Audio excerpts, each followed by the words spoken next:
தஞ்சாவூர் கல்வெட்டு மாதிரி வந்து எனக்கு சொல்கிறாரு, சார் நீங்கள் போனால் இப்படி பண்ணாதீங்க சார், அவர் உட்காந்ததுக்கப்புறம் நீங்கள் உட்காருங்க சார், அவர் கை நீட்டினதுக்கப்புறம் நீங்கள் கை நீட்டுங்க சார். இப்படி எனக்கு கொண்டு போகிற ஸ்கிரிப்ட் அவருக்கு பிடிக்குமா பிடிக்கலையா, இது வேறு ஒரு இருக்குது. அவர் வந்து எதுவுமே காட்ட மாட்டார். ஐயோ ஏன் பிரச்சனையே எனக்கு பெரிய பிரச்சனையாக இருக்குது, நீ வந்து அப்படி பண்ணாது இப்படி பண்ணாதுன்னு சொன்ன பார்த்தா அங்கே உள்ள ஃபஸ்ட்டு விஜயை பார்த்தோன்னே படிக்கட்டில் ஏறி வந்தவர் ஒரு 3/4 டிஷர்ட் போட்டு வந்தார்.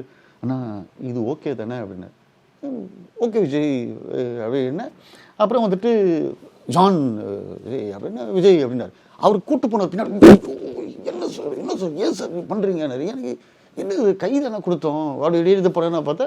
ஸோ இது கடையில் வந்து என்னாச்சு, உட்காந்து ஆரம்பித்தோம் ஜெனரல் விஜய்னு பேசுனேன். அப்போ வந்து நல்ல ஞாபகம் இருக்குது, நம்ம யாரையும் நம்ம திருப்பதி டைரக்டர் அவருக்கு ஃபோன் பண்ணி அண்ணா 2 மினிட்ஸ்ண்ணா நான் பேசிட்டு வந்துடுறேண்ணா அப்படின்ட்டு போனார். இவர் உடனே என்ன சார் எல்லாத்தையுமே நீங்கள் கெடுத்துட்டீங்க சார், என்ன சார் விஜய்னு கூப்பிட்றீங்கன்னு. நான் சார் இல்லைங்க, எனக்கு ஃபோர்ஸ்ட்டு விஜய் சாருன்னு வரமாட்டேங்குதுங்க, இஸ் டூ யங், எனக்கு ஏதோ ஃப்ரெண்டை பார்க்குற மாதிரி இருக்குது, எனக்கு ரொம்ப ஃபோர்ஸ்டாக தெரியுங்க அப்படி. சார் டென்ஷனாக போகிறாரு சார், எனக்கு தெரியும், இப்போ அவர் ஃபோனே வந்திருக்காரு சார், அவர் ஏதோ கோவத்தில் போயிருக்காரு சார் அப்படின்னாரு.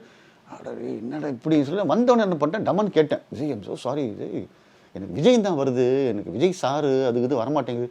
ஏன்னா என் பேர் விஜய் தானே அப்படின்னார். நீங்கள் எப்போ பேசுகிற மாதிரி பேசுங்கன்னார்.